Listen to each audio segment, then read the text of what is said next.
learn about what causes poor air quality and how people can actually prepare for and respond to events and environments with poor air quality. Definitely not just during the month of May, but all year round. So it's your responsibility as a person to see how you can keep the quality of that air. But well, to have this discussion, zeroing it down, tailoring it down to the local level from the Ugandan perspective, now Kampala City Council Authority is definitely taking these initiatives. And that's why I'm joined with Peter Setenda, an environment officer from Kampala City Council Authority. Mr. Peter, many thanks for joining us. It's a pleasure to have you this morning. Thank you so much. Yeah. Now, talking about the Air Quality Awareness Week,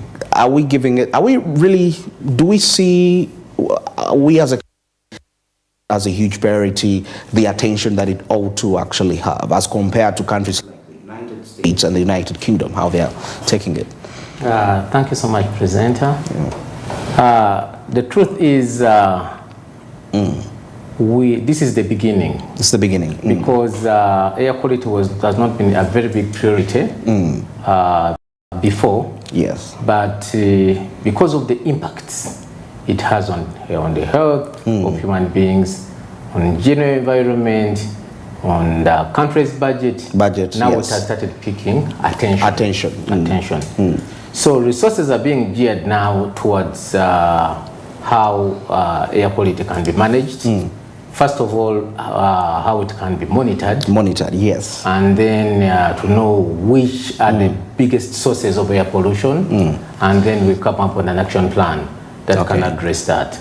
So before it was not given big attention, but now as development goes on, more industries are coming up. The transport sector is increasing. Exactly. It is getting attention, and we know more resources are going to be on board and more partners are going to become on board so that it gets the bigger picture that is required, because indeed it has impacts on human health and the general environment. Okay. Very interesting. And also the fact that we know that globally, as Africa, we don't emit more than 3% as compared to other countries. I think that also has been part of key factors why we seem to not to mind about giving it much more attention. Yes, true. Before, people used to think that it's not a big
and so on and so forth.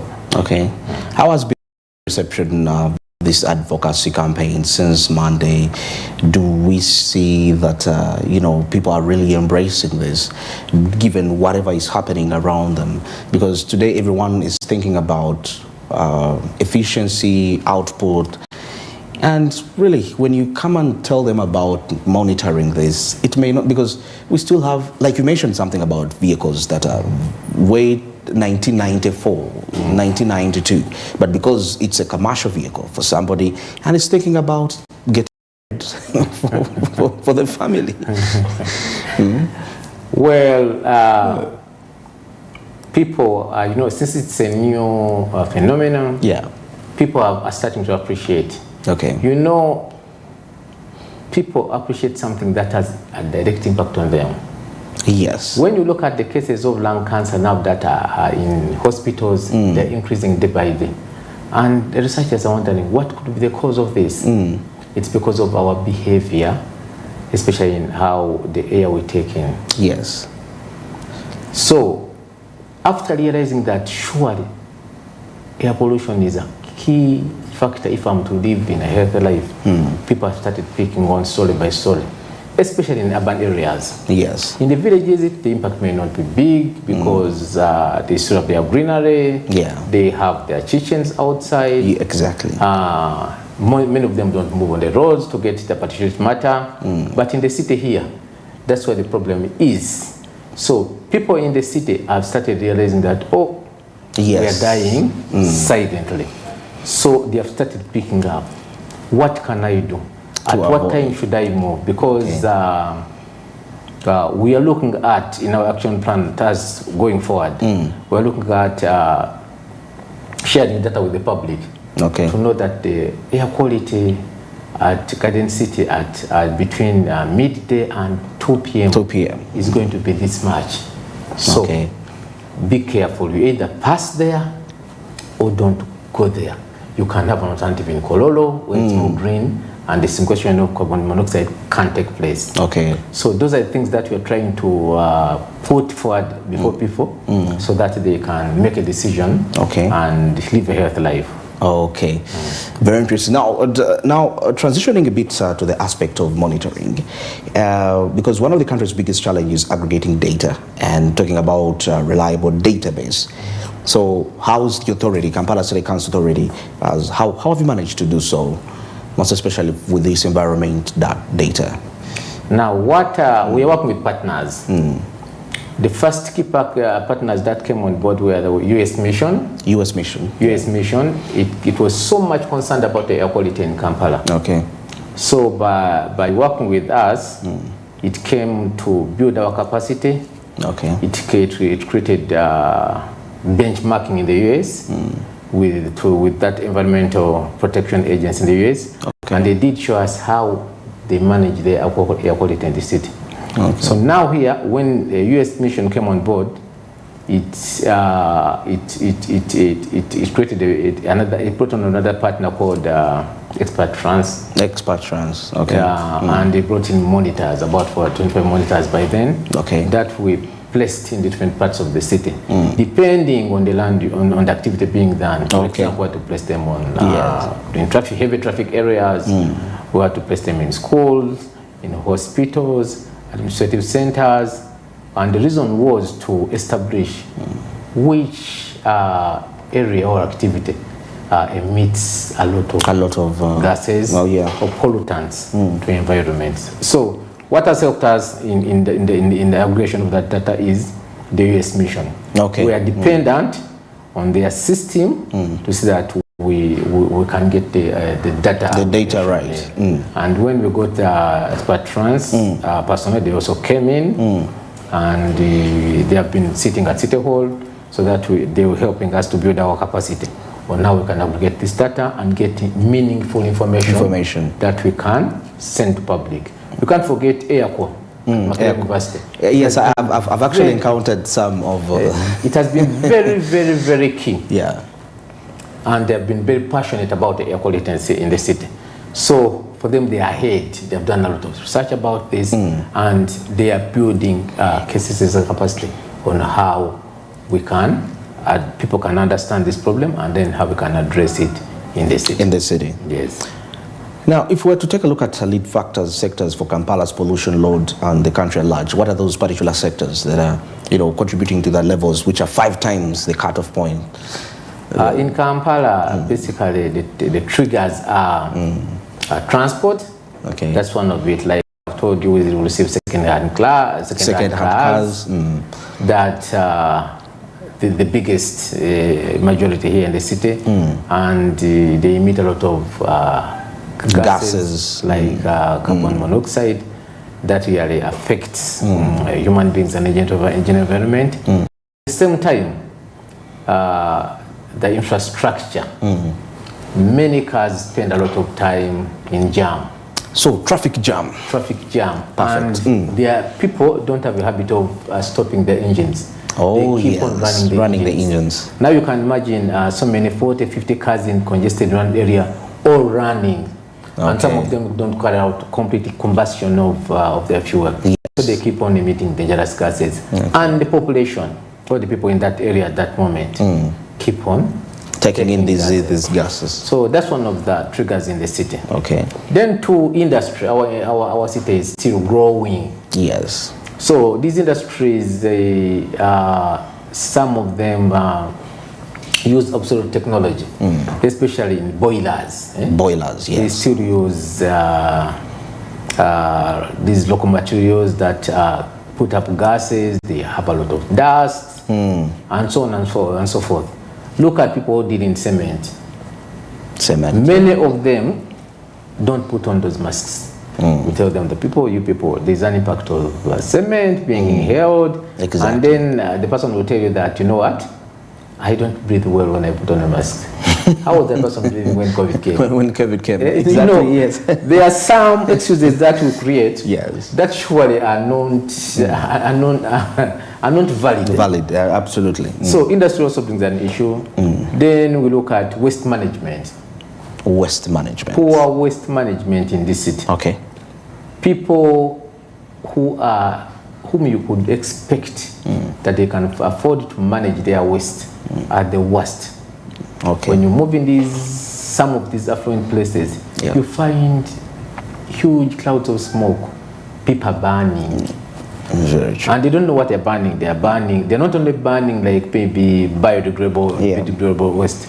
They're burning plastics, they're burning biodegradable, everything is mixed up. They're burning tablets. So at the end of the day, what they emit is just worse to them. Yeah. So the poor waste management is one of the other triggers that are contributing to air pollution in the city. There is a law about that, but enforcing of the law is expensive. Okay. But as Kampala Capital City Authority, we are doing our best to see that we are sensitizing these people. We are encouraging them to see that they manage their waste quite well, and the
that's the one with other factors that are contributing to the air pollution. We have air pollution in the city. Okay. Well, my guest this morning is Peter Setenda. He's an environmental officer, Kampala City Council Authority.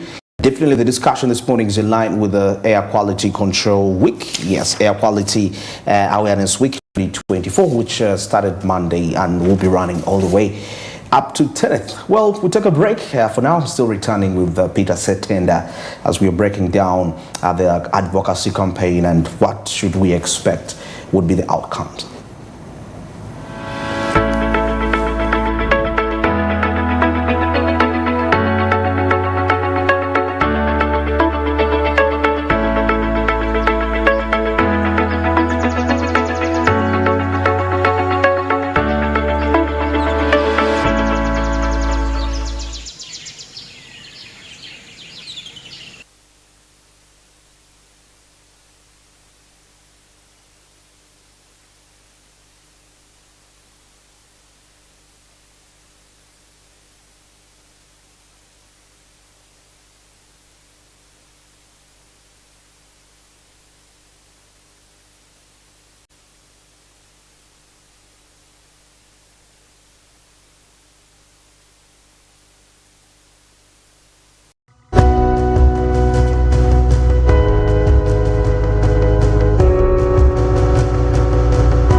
Smart 24, driving business.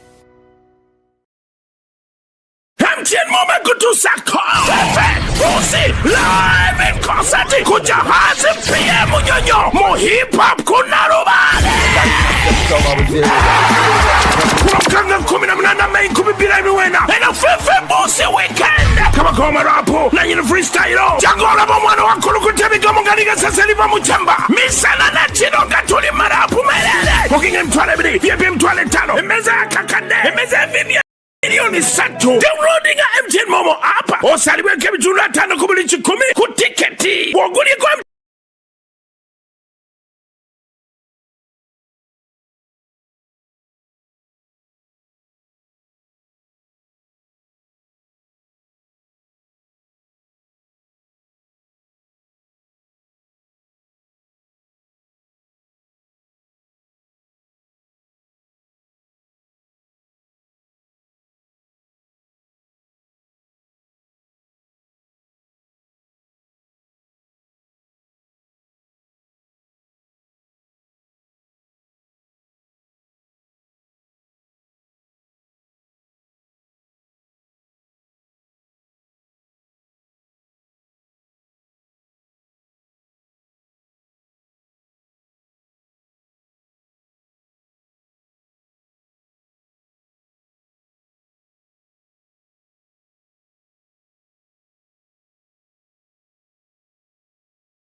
The 3-star restaurant caters to your palate, serving your choice menu ranging from exotic cuisines to local delicacies.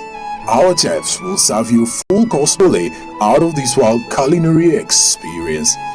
Our fully stocked bar to whet your throat, from renowned global brand whisks, brandies, gins, beers and wines to our locally celebrated beverages, you will not lack for any brewage. It's an all-new experience in the East at Seasun Hotel, So visit today at plot 15 to 19 Spire Road, Ginger, or contact us on +256 751 719 960 and +256 785 354 614 for reservations. Seasand Hotels, luxury redefined.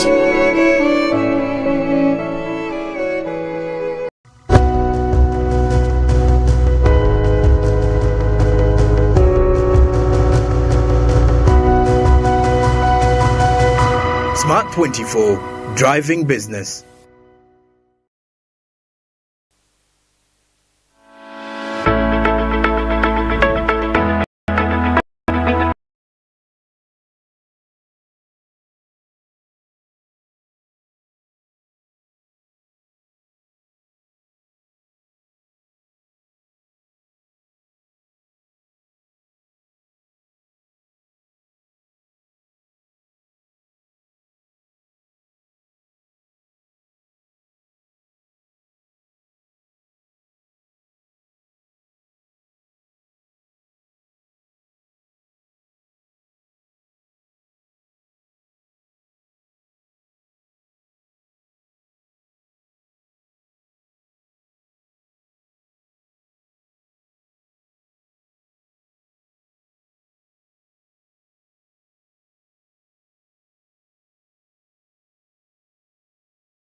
Have increased, and it means that we need attention to address that problem.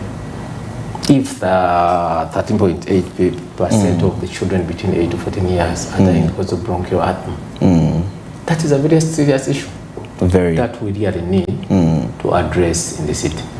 That is true. So long as we get this data, it can help to inform the decision makers that surely this is an issue of concern, and then you put resources, put capacity building so that you can address it and save the Uganda population. Okay, now assuming the status quo remains, because I know as the arm of government you've done whatever it takes to make sure that you inform people, you sensitize people about the relevancy of having quality air. What faces this city most especially? I want, because since it's your jurisdiction, what lies ahead the city 10 years from now if every person, every individual doesn't take the responsibility to keep the air in the quality it ought to be? It can really be a worst situation. It can be a very, very worst situation because now, Kampala population, before it was, daytime it was about 2 million people who will come in the city. 2 million. But if we don't address this issue, we are going to have very big impacts. One, many people are going to die. That's more people are going to die out of outdoor air pollution related diseases. Like I told you, asthma, lung cancer. The ladies have issues with low birth weight. Reproduce the kids that are not the ones that they would produce. Okay. And so many other issues are going to happen. Two, there's going to be an impact on the government budget. Because if the money is to be allocated to other issues. The budget to health has to increase because we have having more issues to do with health-related issues. So instead of make for us roads, instead of make for us more electricity, we are going to divert the resources to address something that is being contributed by the pollution that we have in the city. Then poverty will come in. Poverty. Because the country is looking at increasing the standard of living of people. Yes. But you can't increase it when people are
government that it talked about, this is the year that we have supposed to stop one. These very old cars no longer coming. So it will be reduced on the emissions. So this government we have brought a strong arm, and we are happy that at least there's policy on that. Okay. So we have to build on that to say that also we address our small issues as city administrators, and then handle this impact on the human health and general environment. Okay. Now, of course, currently we have about 37 monitors, right? The most active now are 12. The most active are 12. The most active now that are 12 monitors in the city. And like I said, they are in schools, they are in hospitals, they are in administrative places. Why? Like I've told you, we want to know which sector pollutes more. For example, put them in. You may assume that hospitals don't pollute, but some hospitals may be having incinerators. Although they were banned in the city, but you know how people behave. They may be having those local incinerators and then pollute. So that's why we put in hospitals.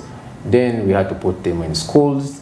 You know how schools have kitchens that use those huge firewood. Yes. So we had to put some of them in schools, then administrative places, because of the too much cars that come in there, too many cars that come in there. So we also have to put it there. So that's the study we are looking at. At the end of the day, we are going to get the data and then get out meaningful information to inform us and decision makers on how we can address this problem in Kampala. Now, as part of the action plan for air quality awareness, what do you, considering the times of, you said 5 to 7 times cutoff points, what are you planning to achieve at least in the next probably 3.5 years to reduce on that emission rate? And what percentage are you trying to aim at? As people who are in public health and environment, Yeah. what we would yearn for most is to put it at the best minimum that can be The best minimum. The best minimum Okay. that can be achieved. If people can appreciate that there's a problem, Yes. and this problem can be managed by not the administrative arm of government, but partner, you yourself, Yes. you can manage this problem. By what? By stopping to use the charcoal in your house. Okay. By stop taking tobacco, lighting it there. By switching off your car engine when you're in Traffic jam. why should you keep it in your run? By switching it off. So for us, our intention is to minimize to the least, so that our people can live a healthy life. Okay. That's what we are looking at. That's why you see we are targeting. Please, can you switch off your cars? Please, can we also participate in growing good trees? Can we know which is the best, which is the highest polluter, so that we can really target the biggest problem, and we move on. All right. Now, finally here, if we were to take a look at household level, what strategies in place to implement sustainable cooking solutions, of course, with less impact on health, but also income and the environment? Because now that is those are the issues that are now causing the aspect of income. I would like to thank government. Yeah. Because these days government is subsidizing on using of gas. Gas. So at household level, if the gas is cheaper, then people can adopt using of gas and then leave the charcoal. And government is also looking at establishing more dams. Dams, yes. If we are using electricity, then the impact is also going to be low. Okay. Government also passed a law on bringing in importing cars. That Okay. have a big impact. So even that one is going to help in addressing the household impact.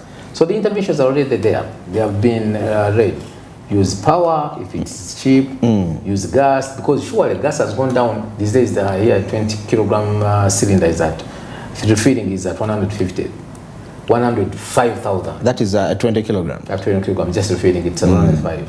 So they're trying to say not many people can afford that, but at least some proportion of the population can afford that. So now that we are even going into the oil and the thing, it may go down further. So that people can adopt that. Because even when you look at the charcoal, a sack of charcoal these days is more than 100,000. I haven't known when I last buy. It's more than 100,000. So at times it's about change of attitude. You know, we should not have this attitude that gas is for rich people. For rich people. No. When you look at a sack of charcoal, if it is at 140, and refilling a gas cylinder at 105, which option can you take on, and even considering your health conditions? Of course, I would go for 105. These people are concerned just about sensitization, and it's not about like gas goes very fast. About how you use it. Are you prepared to light the cooking stove and then switch off? So government has done its best. So it's now the population now to appreciate, especially after sensitization. You know, changing attitude takes time. Absolutely. It takes time. Now, after people realizing that sure this is a silent killer, but we can adopt for, if I'm to cook, let me buy gas. If I'm to cook, let me use electricity. Let me not accept to import this or this. Let me service my car. You may Servicing, yes. But please take an initiative to service your car. Okay. Because many people, we are just frightened that, oh my God, it's more than 1,000 kilometers past the service cut off. So if you can take on those initiatives, then surely the impacts may reduce, especially health and the general environment here in Uganda. Wow. Now, there is the aspect of immobility. I thought about this. When you talked about switching off engines, sometimes it might be hard to be adapted for the people during, because jam is something that we can't avoid given the state of the roads that we have in our country. But how do we, because electric vehicles actually seem to be a little bit pricey as compared to that. How are you seeing that probably there could be some subsidies in terms of when these vehicles are imported, when you collaborate with other government agencies like the Uganda Revenue Authority to enable that people can actually have, because I think if we say let's have the road network that can avoid the traffic jam versus subsidizing such that we have more electric vehicles than those that are using the combustion, which is the best alternative if you're to weigh it in that? Actually, using electric cars would be the best option. Would be the best option. And government is looking towards that. Of recent, when it was in the papers, Dr. Musenero was launching electric motorcycles. Yes. And it's very clear that they're going to start with government institutions. If all government employees that use motorcycles are using electric motorcycles, that's going to be there will be some impact in reduction. Very good development. And secondly, we are trying to change people's attitudes. Now, as in the city, we introduced free car day. Free car. Free car, whereby we resort to riding of bicycles. Okay. Every Friday you realize that these days we do it starting at City Hall. Okay. We do it, we ride in the city, so that we're trying to make people aware that you can, if you are coming from 5 kilometers from your home, you can ride a bicycle as opposed to coming in with a car. Okay. The only challenge is about the roads, maybe the accidents that we have not yet created the bicycle lanes, yes. But you can ride a bicycle. The person who resides on Najana Kombi, surely you just stop in here. Health-wise, you're okay because you're exercising. Exactly. And two, you're not polluting the environment. Then the other thing that we are doing as Kampala is we put in place a non-motorized corridor. Okay. That corridor from Namirembe Road as Room Street. Exactly. It was basically for people to walk. But it's abused. True, it's being abused. Yeah. But we are going to enforce, people's attitude. You tell them this is for people. This is for people. That's why it was made very beautiful. We move and the trees are put there even to get shade. But these border motorcyclists, they come and see them where. They come and I see them. Was this created for you or was this created for? The impact was to create a health environment within the CBD there. Okay. People can move freely. And then we minimize on the impact. So, in a nutshell, adopting the sustainable means of transport is better than the other way. Come use electric cars, come use bicycles. Now motorcycles are quite many these days. Even the borders, they are quite. You see them on the side. Exactly. They're quite many. What we have to do is work on the power, and the government has really invested in that. Okay. So I think we shall reach there. We shall reach there. All right. It's been a pleasure to host you, Mr. Setenda, and of course we've been discussing the Air Quality Awareness Week. Kampala City Council Authority, of course, leading the campaign. Peter Setenda is an environmental officer at the Kampala City Council Authority, and we're seeing that a lot of positive prospects are actually undergoing, most especially when it comes to mindset change and the attitude of their citizens in Kampala. Well, we'll take a quick break for now, and of course, coming up shortly is our Business Insight. Stick around. Thank you.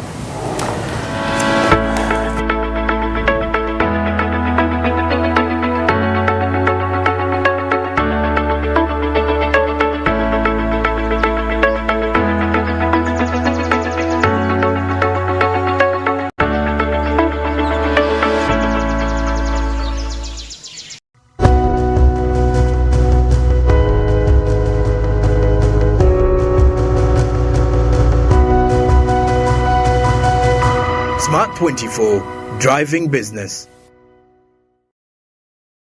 MTN Moment kutusaka Usi live in concert kujahazi PM Nyonyo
the money, the original no spare parts, the 11th commandment, the question and the answer. Moses, manyo yagala sente naye nange sina. Ah no, sente chikulu enaku zino momo ensorting anytime. In fact mwanyinazi nawe kakusorting. Really?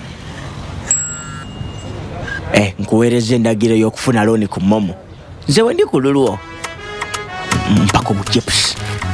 Bw'oba weetaaga looni olina MTN Momo weesootinge. Kozesa Momo app obanyiga *555*5# okufuna looni ey'amangu. Londako looni ekukolera okuva mu looni ez'ebika eby'enjawulo eziva mu bannaffe be tukolagana nabo. Nga tuli wamu tewali kitulema. Mom vs. Wife is a cooking competition where we provide the food and the recipes and they get to cook. Guess the holy judges. Man who binds the two of them. A son to a man, a husband to a wife. Definitely, I'm going to win. Are you sure? I try to balance because I don't have issues after this show.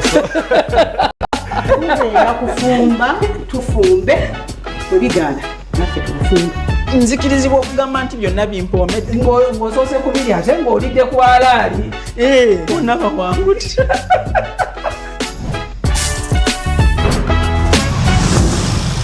Mom vs. Wife. The National Population and Housing Census 2024 is here. Uganda is to conduct the Census 2024 this May to update our population status that will support government to plan for every citizen. The numeration team is in the field to respond to all the necessary interests by you and me as they register all of us. Note that the census night is 9th May 2024. Let us all be part of this exercise by working with the numerators, provide correct data and information. This exercise is to assist the government in planning government resources properly, provide efficient service delivery, and the formulation of national policies. The numeration will start on the 10th to 19th, 2024, and the counting will be done at our homes or places of residence. The census 2024, it matters to be counted. This message is brought to you by Dr. Chris Mukiza, the Executive Director, Uganda Bureau of Statistics, and the Government of Uganda.